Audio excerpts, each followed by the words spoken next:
This is Terms of Reference. I'm your host, Stephen Laddick. Have you ever stopped to think about how many things in your life depend on the weather? Everything from your mood to your travel plans to whether or not you'll get to wear that awesome brand new pair of blue suede shoes you've been dying to show off. The weather is also, of course, important to farmers. Being able to predict when it will rain or not rain could mean the difference between raising a successful crop or ending up with a field of dead plants. For farmers outside of the tropics, weather prediction has gotten fairly accurate over time. And no, this podcast is not about global climate change overall. However, for farmers in the tropics, because of unique microclimates and rapidly shifting patterns, predicting the weather has been troublesome at best. And at worst, it just hasn't been available at all. So now enter my guest for the 135th Terms of Reference podcast. Sable Bender is the digital marketing and social media strategist for Ignitia, the world's first weather forecasting service specifically designed for the tropics. Their current focus is on a product line targeted at smallhold farmers in Africa, and as you'll hear, they're producing some amazing results. I spoke with Sable in Accra. And hey guys, believe it or not, showing your support for this show actually matters. Please do take a moment to leave me a review in iTunes or simply share this episode with your community. I especially love it when you comment on the blog because I get them all and I answer everyone. All it takes is a couple of clicks, and it really does help. And if you're truly interested in making aid and development better, sign up for my newsletter and subscribe to the podcast so you never miss an episode or an update. Now, on to the show with Sable. Hello, Sable. Thank you so much for being on the Terms of Reference podcast today. Hi, Stephen. Thank you so much for having me this morning. It's this morning. Let's see. So tell us where you are sitting today. I am currently in Accra, Ghana. Ooh. On the west coast of Africa. And I know, we'll get into what we're about to talk about later. But tell us, what's the weather like there? It is nice and sunny outside with some blue skies, and I'm sure it's well on its way to being at least 90 degrees already today. So nice. And we're having this conversation on December 1st in 2016. So I'm enjoying a unusually cool day here in Bangkok. So maybe we'll blow some of that your way. You work for an organization called Ignitia, which actually is quite fantastic because you were mentioned by Alexis Bonnell, another podcast guest here, when she was talking about the Global Innovation Exchange. And you contacted us. And yeah, I love hearing from people, not only that they listen to the podcast, but also that you were one of the innovations that she highlighted. So why don't we start by you giving us the skinny on what is Ignitia? What are you out there doing? Sure. Ignitia is a tropical weather forecasting company. And to most people, that doesn't mean a whole lot. But I was just going to say, what the heck is... So, you're going to have to just, right. You're going to have to blow that up. Go ahead. What's tropical weather forecasting? So the big issue is that tropical weather and weather in mid-latitudes, which would be like, Europe, the United States, kind of where you think of weather happening and maybe where you pay more attention to it. It's quite different than it is here in the tropics. And tropical weather happens very quickly and on a rapid scale. And it could be, storming on one side of a village and not another. And that's how small and localized the weather is here. So Ignitia was born from a research project that our CEO, Lisa, was working on while she was at the University of Washington. And she just realized that there's not enough data and information to accurately predict the weather here. And over 40% of the world's population lives in the tropics. So they set out to make something better, and they have. And so at the root, Ignitia is a weather forecasting company. And then what we do with our service is currently we work with small-scale farmers to provide daily, monthly, and seasonal forecast updates. So that's it in a nutshell. Before I dive deeper into the organization, how do you guys make money? Are you selling the service to these small scale farmers? Is that your business model, or is there a different way that you stay in business? Right now, it's still early stages, so we have some good partnerships and funding that way. But the idea is to be, self-sustaining. And so the farmers subscribe for a very, very small portion. It's 8 pesos, which is basically 2 cents a day here. And that, averages out to be anywhere from like 1% to 2% of kind of their allotted input money for just regular agricultural needs, such as fertilizer, stuff like that. So it's relatively inexpensive for the farmers. And the way we handle it here is everything is paid through mobile money. So they subscribe, and we work with telecommunication companies here, and that's how we get money right now. And so the plan is, to continue to expand. There are millions of farmers, not only in West Africa, but in the tropics as a whole. So yes, as we are here, even in Thailand. I guess that, this is a problem that is surprisingly near and dear to my heart, simply because the listeners here on the show know I moved to Thailand from Costa Rica. So I've kind of been sitting in these microclimates for a while, which is super interesting now that you're telling me there's actual scientific explanation to understand why it's raining on one side of the street and not the other, which I can attest does happen both here in Thailand and in Costa Rica. But take me back for a second. The person who founded the organization, you said she was at the University of Washington. What was the impetus behind it? Is she a meteorologist? Was this her passion project? Did she stumble upon it? How did that come about? Yeah, so Lisa was working on a project, I believe it was in combination with NASA, and it was looking at, weather and that kind of thing. And just along her studies and her research, she realized, there's just not the information to provide, accuracy, the way you can in more developed parts of the world. And people here, literally depend on, their livelihoods for that information, whereas we don't maybe think about that, back home in the States or something like that. You're more concerned with, is it raining today? Do I need to grab my umbrella?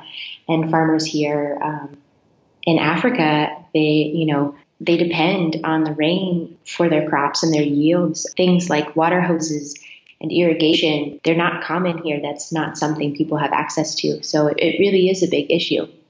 So if the information is not available, how are you now suddenly making that information available? Are you saying that you're just combining data or analyzing data in a new way that's already available and providing that to these farmers? Or have you created a new data collection technology that allows us to now forecast and navigate these weather patterns?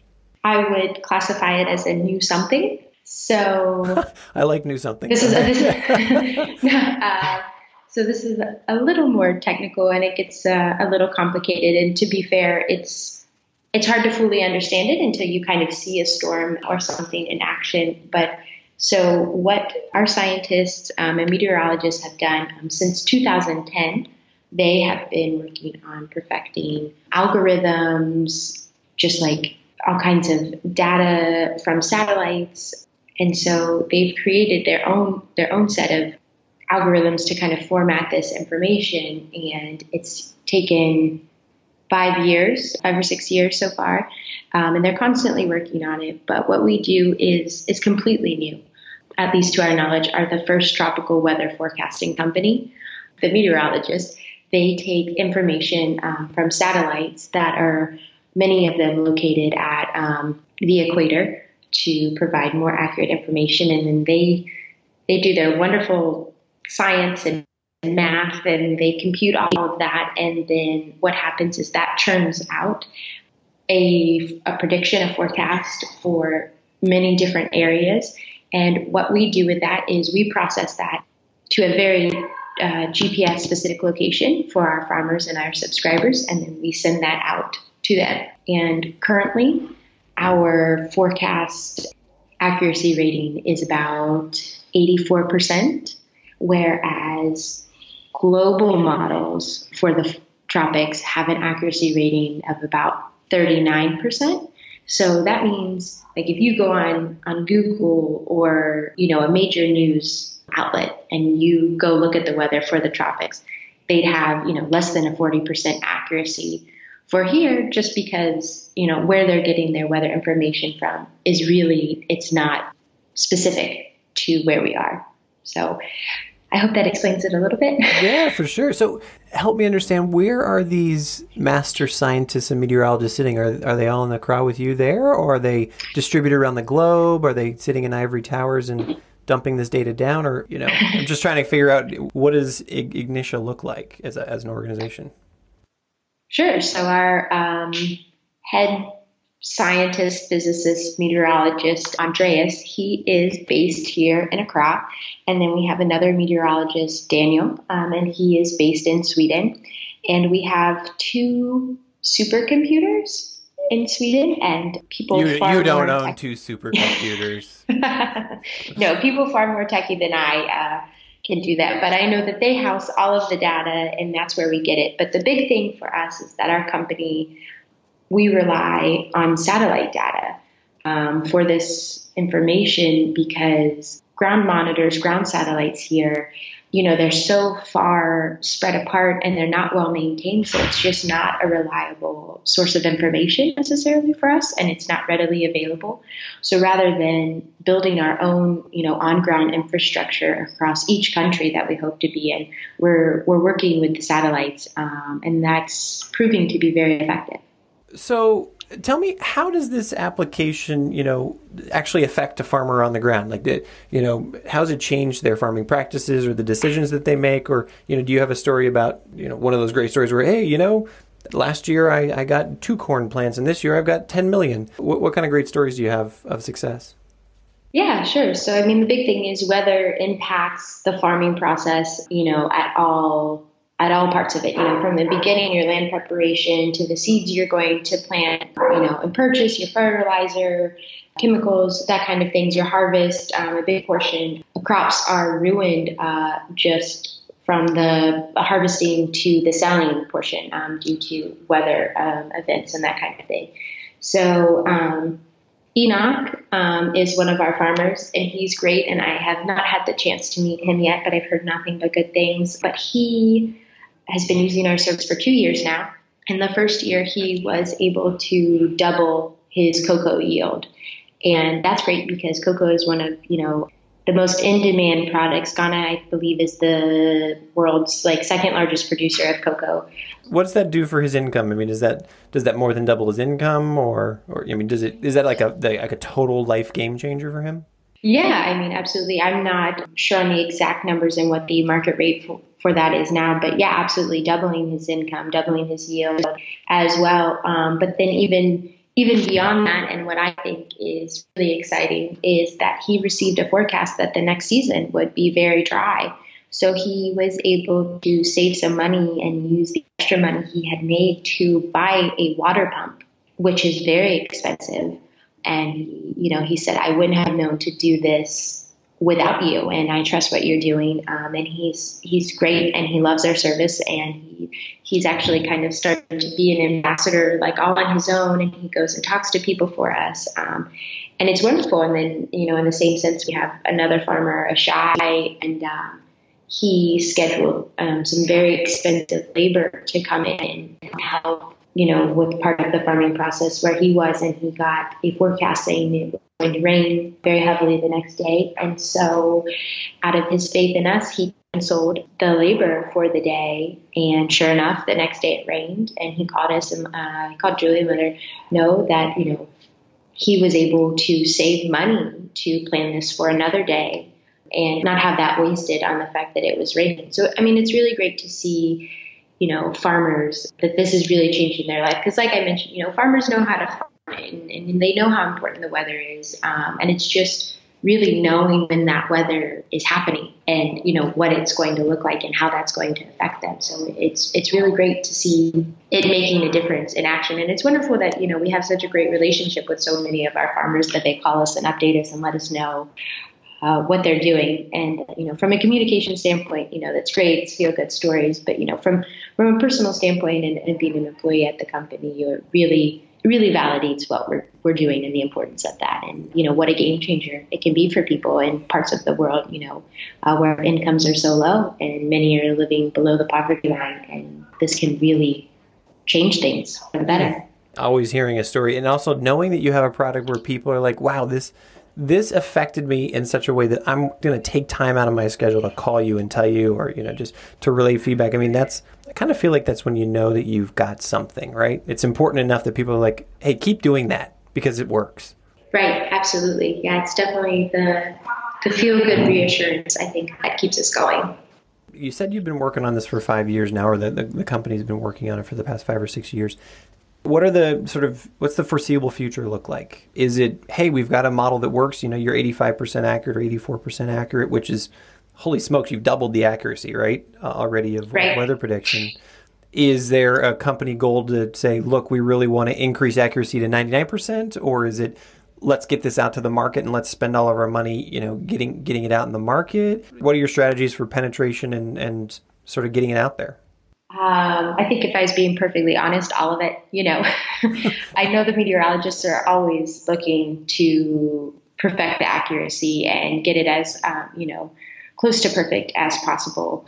And just because that's one of the things, that's a little bit culturally different here is that religion dictates a lot of the way people view things and how they operate. So many of our farmers and many of our subscribers associate, the weather with God or a higher being. And so, they're like, how do you know the weather? Are you talking to God? What is this accuracy? Why isn't it perfect all of the time? And that's just, maybe an understanding of our science and stuff as well. So when we're not right, it can be a bit of a bigger deal to some people just because the understanding of what a forecast and a prediction is perhaps isn't there. But in terms of rolling it out, I would say world domination, specific to the tropics, probably. What is the scientific definition of the tropics? What are the Latin longs of the tropics? What's the band? So, oh gosh, I'm going to forget the name, but I think there's the tropics of Cancer and there's the tropics of something else. Capricorn and Cancer? The Capricorn, yes. And so either of those on either side of the equator there, they constitute the tropics. And like I said earlier, 40% of the world's population lives here. And I think to many, it's kind of a forgotten place or, not necessarily somewhere of major focus. I'm not going to lie that you totally just blew my mind thinking the reality behind a smallhold farmer in Western Africa. I've never lived there, but the reality of them saying, look, this is a supernatural event, right? And suddenly if you can come in and predict that, they say, are you speaking with God, right? You're the communication specialist for this company. How much is that a struggle for you? How much is that a hurdle? You're bringing science to the table here for these individuals, and that's going to change across the globe, right? Those perceptions. Just when you're sitting in a crowd there, how has that changed the way that you're approaching marketing this thing and getting it out there? We actually have a field marketer, Julia, and she works with more of our on-the-ground rapid prototyping. So she's a little bit more familiar with this than I am, but a lot of it is, just having conversations. And, I'm certainly not, I don't want to imply, that farmers don't understand science or, Sure. They don't understand the weather because, they certainly do. And, the people that we're working with have a very good grasp of weather and, the fact that they need something reliable and what that is. So, the religious hurdle it's a little bit of a factor in our marketing. It's not as huge, as one might think. But we do work with one of our rapid prototyping projects was working with pastors of churches and imams at mosques as religious leaders and providing them with a free forecast so that they could, attest to the accuracy of it and whether or not they liked it, and then asking them, if you do like this service and you do feel like it will work and it will benefit, your congregation, can you talk to them? And we had a good deal of success with that in terms of those people going back to their congregations and saying, hey, look, we tried it. And, it works in terms of, them being able to plan weddings and funerals and celebrations, because that's very much a big cultural component here in West Africa. And then turning around and saying, I know that it will work for farmers and I know that other people can use this. And having that validation helps. That's certainly getting around to all of those places. It's a little bit of work just because Ghana in and of itself is a huge country. West Africa is huge. Travel isn't always the easiest, but yeah, we are taking, I guess, perhaps less traditional or maybe, not what people would consider normal marketing routes in order to reach our bases. I just want to let you know that you just put all of the chatter that's happening in our universe right now about Facebook micro-targeting to shame. I really hope that you guys put a case study together about how you cascaded down through the imams and the mosques and the churches into the community. That's fantastic, and I'm glad to hear that you're able to leverage those important community points to actually reach out. And I love that you also you focused on things like funerals and weddings as a way to say, hey, look, we can help you do something that's important to you right now. And hey, now maybe this can also affect, your livelihood as well. That's both super cool. You mentioned as well a few minutes ago before that explanation about there's something of a forgotten land, a forgotten part of the population. I'm wondering, it's 2016 right now. Why are you the first company looking to forecast weather accurately in the tropics? Like, why wasn't this a problem that somebody needed to solve at Google or wherever before that? Any idea? That's a great question, and I don't think I have any concrete answers. My guess would be it hasn't really been a priority. And, I think within the last couple of years and the awareness of climate change and its impact on, the globe, I think that helping farmers has become kind of the trendy thing to do. I mean, it's a necessity, but I also think, there's definitely more emphasis on providing quality tools to farmers in other areas of the world because according, I believe it's the FAO, has stated that agriculture is the largest employer in the world, and I think it's something that people don't think about. So in terms of weather, I don't know how much on the science side that's been looked into. I'm probably not the best person to ask, but I think that, there are a lot of services to farmers that do provide, weather and, market rates for produce and things like that. But I think it's one of those things, you don't know what you don't know. And if you don't know the weather's not accurate here, but you are looking to provide those services, then you would never know that there's a need for a tropical weather forecasting company. So what are the biggest challenges for you as an organization right now? Is it finding a way to find sustainability in your funding? Is it? And I know the answer to this question will likely be all of those things, but if you said it's still early days and you're a small organization, but is it breaking those cultural norms? Do you smell a competitor coming along? Is it trying to, get somebody like Google to say, hey, look, throw us a bunch of money so that we can make this 99% accurate? Which one do you feel like you kind of butt up against the most? I know, I think you're right, all of those. It would be hard to pick one, and I think it's different parts of all of that. Definitely the funding, that's an issue. And I think that's, it's a little bit easier as we grow. We're fortunate to be working with Saving Water for Food, SWIFT, and that's part of, the USAID Global Development Lab, and that's great. And so we're thankful for that partnership.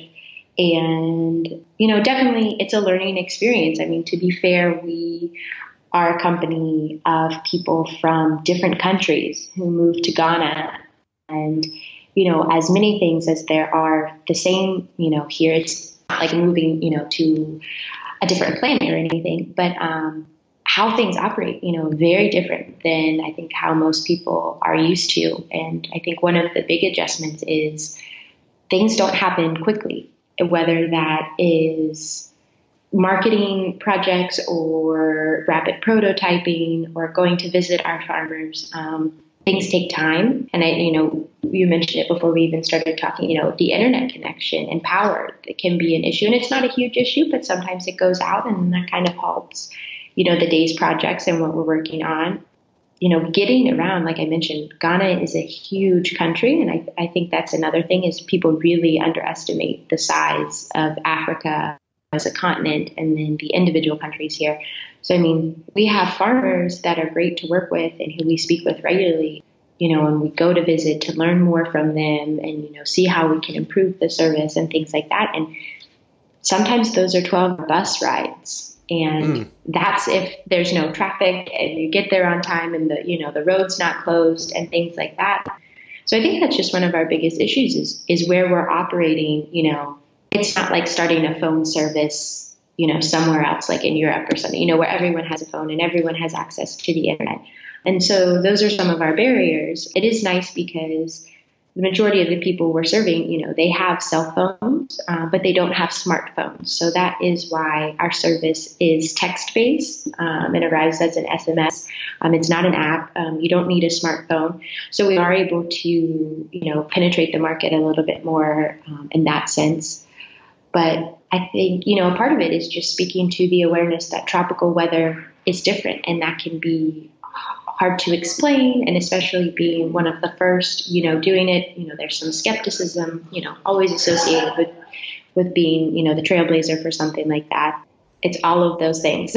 So speaking of which, do you know, are you truly the only service you know of out there that does this? Or are there other people now thinking about this now that you've put the science together, that you're sort of proving the model of it works?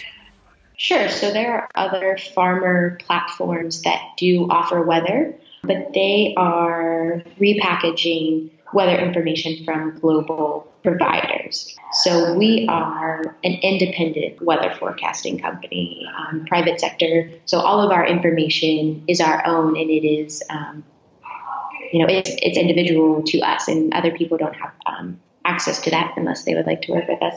But so the other platforms are just repackaging, what you have, and sometimes it works and sometimes it doesn't, and some information is better than no information. So it's great that is getting out there. It would be better if it was the right information designed specifically for the tropics. I know, we spoke a little earlier before the call, and just to get to know each other and those types of things. You've been with the company for 4 months now. How'd you stumble into this? This is the first time I've ever even heard it. I've lived in the tropics for almost 8 years, and this is the first time that I've ever heard of tropical weather forecasting. How did you sneak into this? To be honest, I ended up in Ghana more by accident than anything else. I was looking you got on the wrong airplane, or that's just what happens.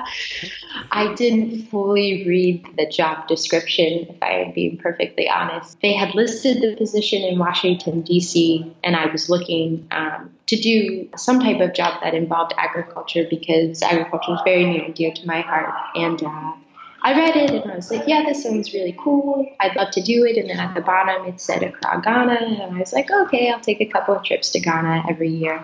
That'll be fun, get to see somewhere new. And then when they got back to me, they're like, oh yeah, no, it's based full time in Ghana. So I was like, well, if I was going to move to Washington, D.C., why not move to Ghana? It's a great country. I've absolutely enjoyed the experience. So more by accident than anything else. The applying to the job was very intentional, but I'm glad that I ended up here. It's really nice to be here, and it's nice to see our farmers in action when I can go out on the field and to meet them and talk with them.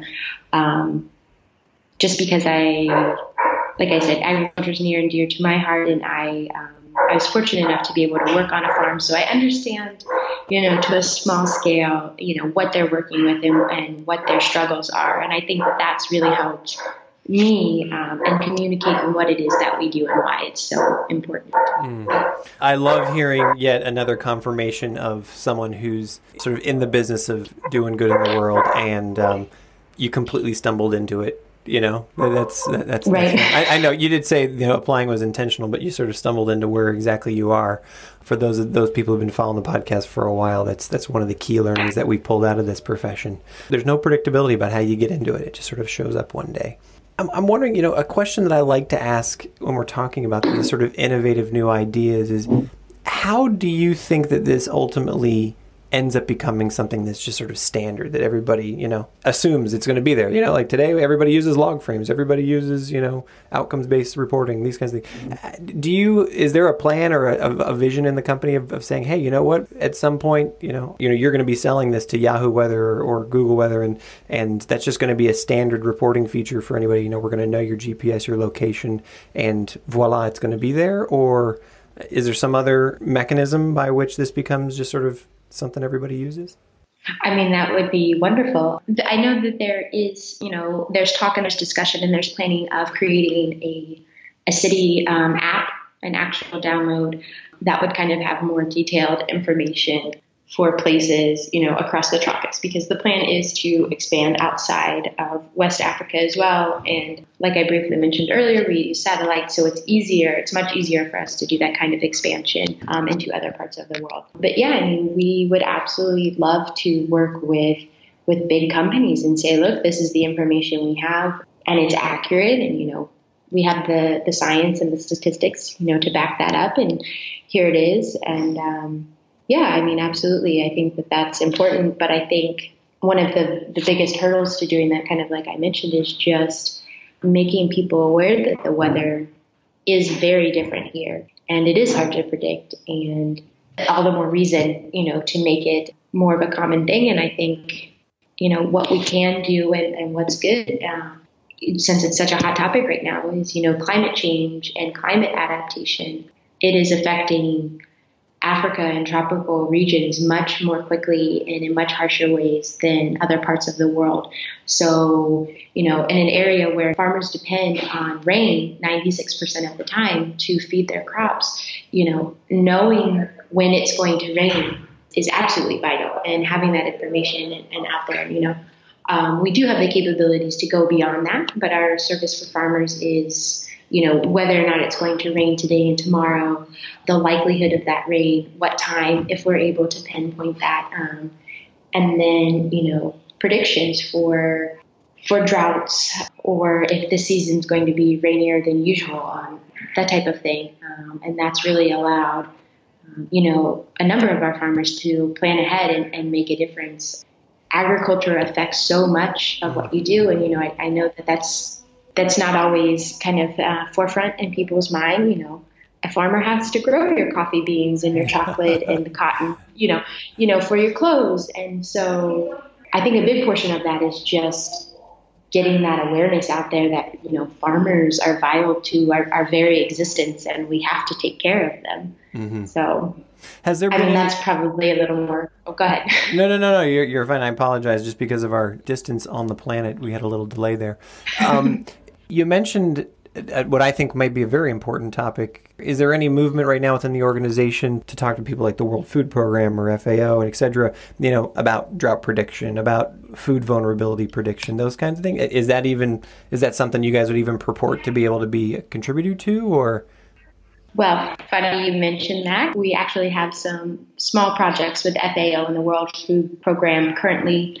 A couple months ago, the UNDP and Impact Hub named us one of their international finalists for Accelerate 2030, which is in response to thank you. But that's in response to the Sustainable Development Goals. So we have been recognized, and being able to work with these, big organizations on some small scale projects is proving to be very helpful. And it's in different parts of Africa. The World Food Program is in Senegal. A lot of our SWIFT stuff is here in general. We also work with GIZ.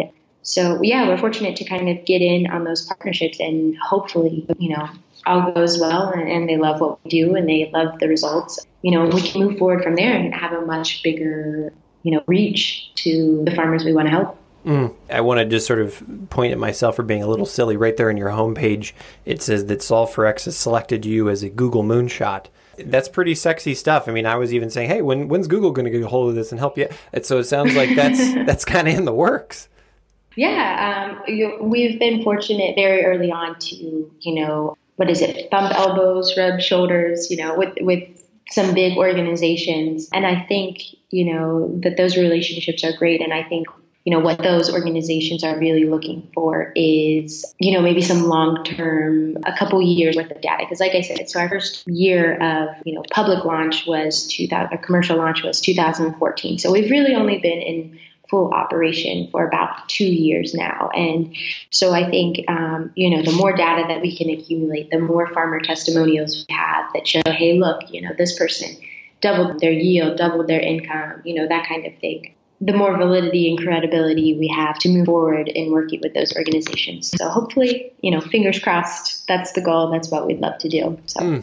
So the last two questions I have for you are two that I ask everyone during this innovation series here on Terms of Reference. And the first one is, who do you pay attention to in your space to stay up to date, to look for new innovations, to look for competitors, and basically just do a better job? Sure. I think I've already mentioned I spend most of my time online on Twitter, so I'm reading all kinds of articles all day long. And like I said, a big focus of ours is climate change, sustainability, corporate social responsibility, those kinds of things. So looking at other organizations and what they're doing in terms of that. A big thing I do is, look to other farming platforms to see how they're marketing their service, because what I do is very different than how we market our product directly to farmers. Mine is kind of large scale awareness, and like I already mentioned, very different than our on the ground work. So one of the organizations right now is GoDan.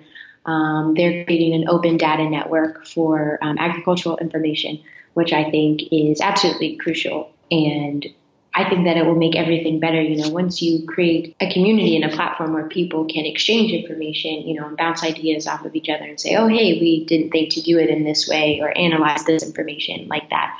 I think that opens the possibility of creating a lot of new innovations and a lot of good changes.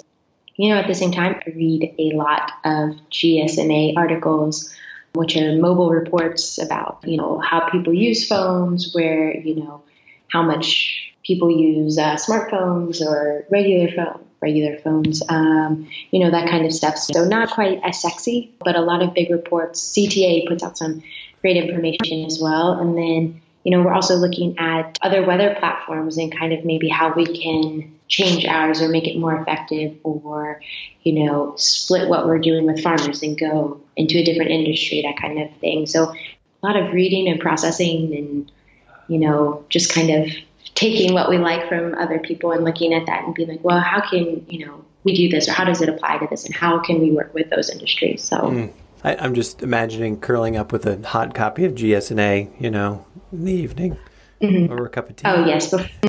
Before our CEO, Lisa, left last night, she handed me 2 print copies and said, hey, these are really good. You should read them sometime. So I imagine that's what I'll be doing this weekend. Awesome.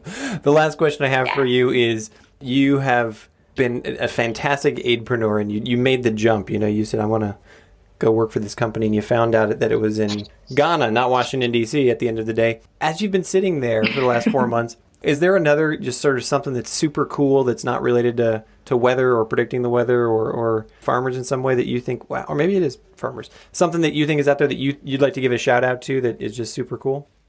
We have some good friends, more so my coworker, Zia, her good friend he runs Peg Solar, which is a credit-based, at-home solar company, and they just expanded into Cote d'Ivoire, and that's really exciting. So, they're friends of ours. We can give them a little shout out. But yeah, I think what's really cool in Accra especially, but all over Africa, is that Africa is such a place of inspiration, not only for me and the company, but there are so many entrepreneurs here, and there are so many people looking to solve problems. And, the entrepreneurial spirit is very alive and well and active here. I think when people talk about, new companies and innovation, a lot of that is like Silicon Valley, or like what's Elon Musk doing and stuff like that. Just all over Africa, people are looking to solve problems and make their communities better. And I think that's admirable, and it's exciting. I think it's an exciting time to be in Africa, and I'm looking forward to, how quickly things change and what those changes will be. So, Sable, thank you very much for your time today. This has been inspirational and mind-blowing. Thank you so much for having me. You've been listening to the Terms of Reference podcast from Aidpreneur.com. Subscribe to us on iTunes.